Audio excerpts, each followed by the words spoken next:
Halo teman-teman kos-kosan, gimana kabar kalian? Baik-baik saja kan? Jujutsu Kaisen chapter 236 benar-benar membuat nyesek. Sebagai wasit, Abdiko sendiri merasa kekalahan Gojo adalah sesuatu yang sangat menyedihkan. Di sini, Gege Akutami mencoba mendeliver kekalahan Gojo agar dia tetap dikenang sebagai sosok yang telah berjuang maksimal oleh para fansnya, dimana sebagian besar isi dari chapter 236 ini adalah memori khayalan dari Gojo Satoru sebelum kematiannya. Seperti biasa, karena di spoiler Abdiko sudah membahas alur ceritanya. Di video pembahasan Abdikos akan jelaskan detail menarik yang ada di chapter 236. Yuk langsung aja kita check it bro. Detail pertama, penjelasan dunia imajinasi saat Gojo sekarat. Yap, fenomena pertemuan Gojo dengan rekan-rekannya di sebagian besar chapter ini sebenarnya bisa dijelaskan dengan ilmiah, yaitu fenomena yang disebut sebagai life review. Life review adalah fenomena di mana kilas balik tentang kehidupan kita terangkum dengan singkat sebelum menuju kematian. Namun bedanya, life review Gojo ini dibuat mirip seperti saat Thanos menjentikkan jarinya, di mana dia bisa berbincang bahkan berinteraksi dengan Gamora di dunia Soulstone. Yap, di sini Gojo juga bisa berinteraksi dengan orang-orang penting dari masa lalu yang lebih dahulu mati. Jadi daripada menyebut ini sebagai life review, Abdikos lebih senang menyebutnya sebagai imaginary life sebelum beneran menuju ke afterlife. Di dunia Naruto, hal ini disebut sebagai alam Rengoku, di mana Kakashi pernah masuk ke dalamnya sebelum akhirnya mereka masuk ke alam jodoh, yaitu alam kematian murni, di mana para arwah bisa di Edo Tensei. Yap, Gojo berada di dunia di antara hidup dan mati. Jadi Abdikos menyebut dunia ini sebagai imaginary life atau dunia imajinasi. Di dunia imajinasi ini Gojo tampak berada di bandara sebelum penerbangan resmi. Yap, kemana Gojo akan terbang.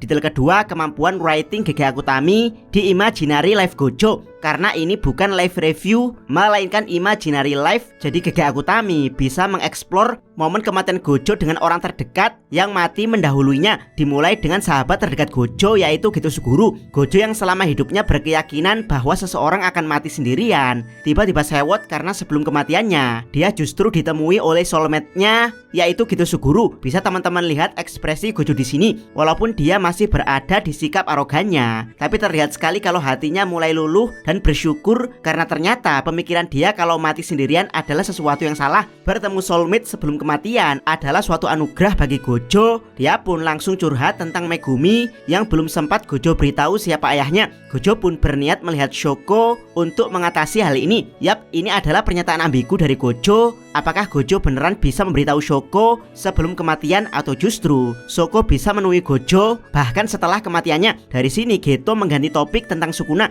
Yap, Geto ingin tahu bagaimana perasaan terdalam Gojo tentang Sukuna. Jawabannya sungguh mencengangkan karena ternyata Gojo mengakui bahwa Sukuna itu luar biasa kuat. Bahkan meski tanpa Ten Shadows, Gojo tidak yakin bisa menang melawan Sukuna. Yap, apakah dari sini Gojo bohong soal klaim dia bisa menang melawan Sukuna? Jawabannya iya, Gojo berbohong, tapi ini adalah kebohongan untuk masa depan. Yap, Gojo pernah 2 kali mengatakan kalau dia akan menang melawan Sukuna. Tujuan Gojo melakukan kebohongan ini agar para muridnya tidak minder dan terus berlatih. Yap, alih-alih menakut-nakuti muridnya dengan kengerian Sukuna, Gojo memilih memberikan optimisme pada murid-muridnya. Itulah kenapa Abdikos langsung membuat teori Gojo Dead Flag. Karena memang Gojo mengatakan dengan yakin kalau dia akan menang melawan Sukuna. Tapi di chapter 222 tampak jelas kalau ini adalah ekspresi orang minder dan khawatir akan kekalahan. Gojo kembali bersemangat setelah murid-muridnya meyakinkan kalau Gojo bisa bertarung los, tidak perlu khawatir dengan dunia Jujutsu dan para murid karena mereka yakin bisa tetap kuat dan tegar meski tanpa Gojo. Dan ya, Abdikos menduga Gojo tahu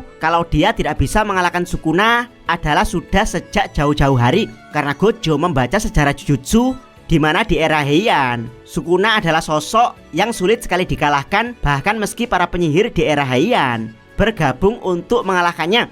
Itulah kenapa saat ancaman jari Sukuna kembali muncul, Gojo lebih fokus lagi untuk mendidik murid-murid agar bisa melampauinya. Tujuannya adalah saat nanti jika Sukuna berada di full powernya, maka murid-murid akan siap untuk menghadapinya. Dugaan Abdikos ini diperkuat di mana Gojo tidak bisa menghancurkan satu jari Sukuna. Yap, di situ sudah jelas kalau sebenarnya sejak awal Gojo memang bukan tandingan Sukuna. Dia hanya berpura-pura agar para murid didikannya tidak pesimis dan terus berkembang untuk bisa melampauinya. Yap, melihat Gojo yang seperti ini, Abdiko seperti melihat isi hati Eren setelah sekian lama mencoba terlihat badass. Yap, Gojo dan Eren sama-sama berusaha terlihat tegar, namun bedanya saat mengungkapkan isi hatinya, Gojo masih terlihat sangat keren, sedangkan Eren terlihat luar biasa cringe. Tentu saja kemampuan writing GG Akutami belum berakhir sampai di sini. GG kemudian menjelaskan bagaimana isi hati Gojo sebagai yang terkuat. Gojo merasa kalau ada jurang pemisah di antara dia dan murid-muridnya. Yap, jurang pemisah ini membuat Gojo tidak bisa menyeberang ke arah murid-muridnya. Alias Gojo dipaksa harus berjuang sendirian sebagai yang terkuat. Dimana sebagai yang terkuat, Gojo merasa harus bertanggung jawab sendirian tanpa perlu bantuan dari murid-muridnya. Dan ya, Gojo merasa luar biasa puas dengan kesendiriannya ini. Namun tiba-tiba seseorang nyolot dan mengejek kalau Gojo sok bersikap layaknya samurai yang mati dengan harga diri. Yap, sosok tersebut adalah Nanami dan juga disambut dengan Haibara. Dialognya mungkin agak panjang tapi akan Abdiko ringkas. Intinya, mereka mengkritik Gojo karena dia selalu melakukan sendirian sebagai yang terkuat. Yap, harusnya Gojo bisa mengeroyok Sukuna dengan murid-muridnya karena tidak ada sumpah pengikat yang melarang penyihir lain untuk mengintervensi. Tapi Gojo malah bertindak layaknya samurai yang berjuang sendirian. Dan ya, alasan Gojo berjuang sendirian sebenarnya bukan alasan cemen karena dia ingin melindungi murid-muridnya atau mengambil tanggung jawab dari murid-muridnya, melainkan alasan kepuasan untuk diri sendiri. Yap, Gojo bertarung sendirian melawan Sukuna adalah untuk mencapai kepuasan di mana Gojo bisa mengerahkan seluruh kemampuannya dan bersyukur karena semua kemampuan yang dikerahkan Gojo, mulai dari latihan fisik, segala teknik yang dia kuasai, sikap cekatan dan kecepatan untuk berpikir, bahkan humor-humor gelap yang dia pelajari untuk mengejek Sukuna selama di pertarungan. Semuanya bisa dia kerahkan dan ya, Gojo sangat bersyukur karena semua hal tersebut tidak bisa mencapai level Sukuna. Gojo bersyukur karena dia akhirnya tahu di mana batasan dia sebagai yang terkuat. Andaikan Gojo bertarung dibantu murid-muridnya, Gojo tidak akan pernah tahu sampai mana level kekuatannya sebagai yang terkuat. Namun ya, pada akhirnya Gojo merasa malu bahkan berkeringat dingin setelah Nanami dan Haibara mengkritik Gojo yang menggunakan jujutsu untuk kepuasannya sendiri. Bisa teman-teman baca di sini, roastingan Nanami sungguh pedas. Dia mengolok-olok Gojo kalau dia tidak pernah peduli soal mempertahankan dunia jujutsu atau bahkan menolong orang lain saat menghadapi Sukuna. Yang dilakukan Gojo saat melawan Sukuna adalah murni untuk bersenang-senang. Namun meski mengkritik pedas, Nanami menambahkan kalau dia paham kenapa seorang Gojo melakukan hal itu. Dia memang tidak setuju dengan sikap Gojo yang mencari kepuasan saat melawan Sukuna, tapi Nanami paham kalau itu adalah cara paling sempurna bagi seorang Gojo Satoru untuk mati, yaitu mati dengan mengetahui di mana batas kekuatannya sebagai yang terkuat. Andaikan tidak ada Sukuna, maka Gojo akan mati karena usia atau karena penyakit yang menggerogotinya. Dia tidak akan pernah tahu di mana batasan dia sebagai yang terkuat. Bahkan kalau diibaratkan Gojo adalah Kashimo, dia pasti akan meminta kesempatan hidup kedua agar dipertemukan dengan yang terkuat. Yap, Kashimo Hajime sebenarnya sama seperti Gojo. Dia terlalu kuat di eranya sampai-sampai tidak tahu di mana batas kekuatannya, sehingga Kashimo meminta Kenjaku untuk memberinya kehidupan kedua demi melawan yang terkuat, yaitu Sukuna. Yap, dengan kritik pedas oleh Nanami, Gojo akhirnya sadar kalau dia tidak boleh lagi mencari kepuasan untuk dirinya sendiri dalam dunia jujutsu. Gojo pun bertanya pada Nanami bagaimana dengan saat-saat terakhirnya sebelum mati. Nanami mengatakan kalau kutukan bisa membawa orang kembali hidup, sama halnya dengan sihir. Yap, lagi-lagi kata-kata yang ambigu alias kata-kata bermakna ganda. Nanami menambahkan kalau dia pernah bertanya pada Mei Mei tentang pilihan seseorang ketika menghadapi kematian. Mei Mei mengatakan jika ingin jadi seseorang yang baru, kau bisa pergi ke utara, dan jika kau ingin jadi dirimu sendiri, kau bisa pergi ke selatan. Yap, ini adalah kata-kata ambigu ketiga di mana Nanami pada akhirnya memilih selatan karena dia ingin mempercayakan dunia jujutsu pada para penyihir generasi baru seperti Yuji. Kata-kata ambigu terakhir adalah Gojo mengingatkan Yaga kalau dia pernah bilang bahwasanya tidak ada penyihir yang mati dengan penyesalan. Yap, dari sini Abdikos bertepuk tangan dengan bagaimana GG Akutami menuliskan imaginary life dari Gojo ini. Semua terlihat rapi dan misterius. Dia membuat momen menyedihkan tapi menyisipkan kata-kata ambigu sebanyak 4 kali, yang mana kata-kata ambigu tersebut bisa mengacu pada 2 hal, yaitu ini berhubungan dengan kebangkitan Gojo atau kematian dia secara permanen. Namun karena masih ada hal yang harus Abikos bahas, teori detailnya akan Abikos buatkan di video lanjutan tentang bagaimana Gojo akan hidup kembali. Skrip pembahasannya sudah Abikos tulis dan ya luar biasa panjang, bahkan hampir menyamai panjangnya skrip pembahasan ini. Selain kata-kata ambigu, GG Akutami juga menyisipkan easter egg ambigu di imaginary life Gojo ini, yaitu tidak ada Nobara dan Yuki Tsukumo dan ada sosok mirip Toji Fushiguro dari kejauhan. Yap, ini juga akan Abikos bahas di video berikutnya, kenapa harus ada Toji di sini dan kenapa Yuki Tsukumo dan Nobara tidak ditambahkan di imaginary life ini. Selain itu ada easter egg lain yang berupa bunga teratai, di mana dalam ajaran Buddha, teratai adalah simbol dari kebangkitan atau reinkarnasi dari seorang Buddha. Ya, Buddha sebenarnya adalah manusia yang telah mencapai titik tertentu kebudaan sehingga terlahir sebagai dewa. Gojo sendiri pernah mengalami hal ini, namun tidak ada lambang bunga teratai di situ. Dari sini sudah jelas kalau Gojo akan mengalami jenis reinkarnasi yang berbeda. Semuanya nanti akan Abikos jelaskan lebih lanjut di video berikutnya.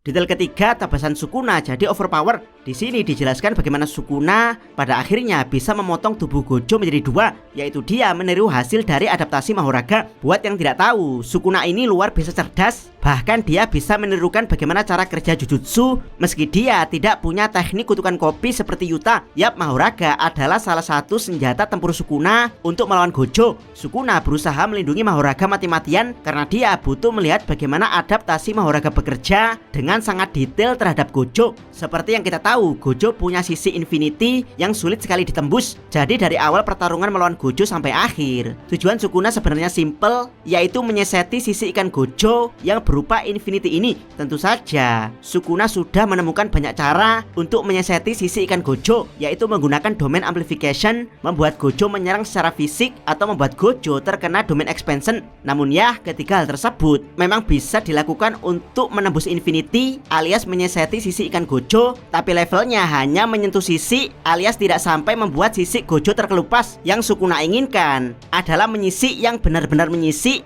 yaitu sampai membuat sisi ikan Gojo terkelupas alias membuat Gojo telanjang tanpa sisi ikan lagi. Yap, setelah mencoba berbagai cara mulai dari pertarungan fisik, domain amplification, sampai domain expansion, Sukuna pada akhirnya menemukan titik terang untuk menyeseti ikan Gojo versi permanen. Semuanya dimulai ketika Mahoraga berhasil mengadaptasi infinity di level pertama. Saat itu Sukuna melihat kalau Mahoraga mengubah tipe energi kutukan sehingga dia bisa menembus infinity dengan energi kutukan yang telah dimodifikasi. Namun ya, adaptasi level pertama ini tidak bisa dikopi Sukuna, jadi Sukuna tidak bisa merubah energi kutukan untuk menembus infinity. Atau mungkin adaptasi level pertama ini hanya sekelas domain amplification saat menembus infinity. Dan ya, meski Mahoraga sudah mengadaptasi infinity, adaptasi Mahoraga tidak berhenti. Dia terus mencari cara lain untuk mengadaptasi infinity hingga tibalah Mahoraga di level adaptasi yang kedua, yaitu menebas infinity dengan cara menebas ruang itu sendiri. Ini terjadi saat Mahoraga memotong lengan Gojo.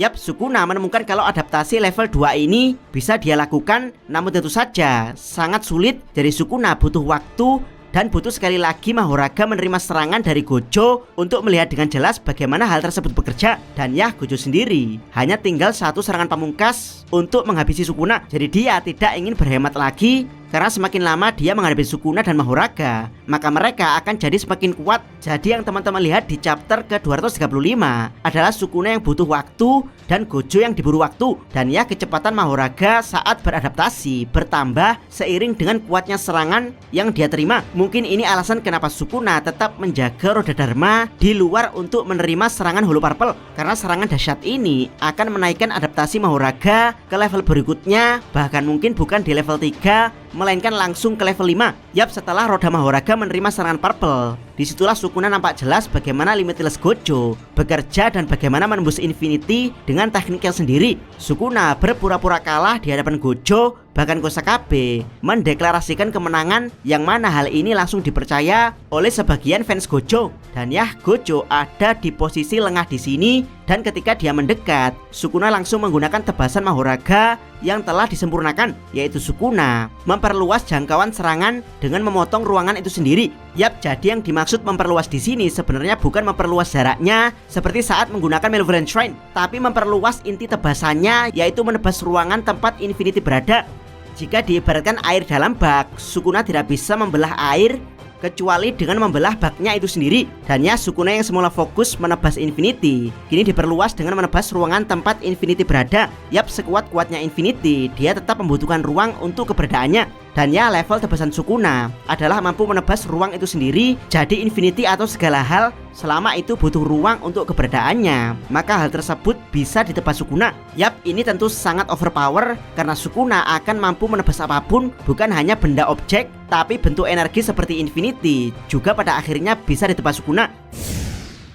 Detail keempat, Sukuna versus Kashimo akan berlangsung cepat. Yap, Abdikos tidak bermaksud meremehkan Kashimo, tapi entah kenapa Abdikos merasa kalau pertarungan Kashimo dan Sukuna akan berlangsung cepat, alias ini hanya pertarungan sampingan. Ingat, tebasan Sukuna sudah ada di level menebas ruang tempat energi berada. Jadi petir Kashimo kemungkinan juga bisa dibelah Sukuna karena ini termasuk bentuk energi layaknya Infinity. Namun tentu saja Abdikos masih mengharapkan pertarungan seimbang karena meskipun Sukuna sudah bisa melakukan tebasan overpower, tapi dia mengatakan kalau melakukan tebasan seperti itu luar biasa sulit, bahkan terkesan mustahil. Jadi kemungkinan Sukuna tidak akan serta-merta bisa menebas petir Kashimo tanpa persiapan matang. Dia tetap butuh waktu, bahkan harus menerima kutukan sekali pakai dari Kashimo. Dan ya, berlangsung dengan cepat, bukan hanya untuk Kashimo tapi juga untuk Sukuna. Dengan keadaannya yang sekarang, bisa saja Sukuna akan mati terlebih dahulu terkena petir sekali pakai dari Kashimo. Ya, walaupun teori ini cukup lemah karena akan merusak plot. Bagaimana menurut pendapat teman-teman? Silahkan tuliskan komentar kalian di bawah. Nantikan di pembahasan video berikutnya tentang bagaimana cara Gojo berinkarnasi. Jangan lupa subscribe Notakos dan jangan lupa share video ini. Salam Mi.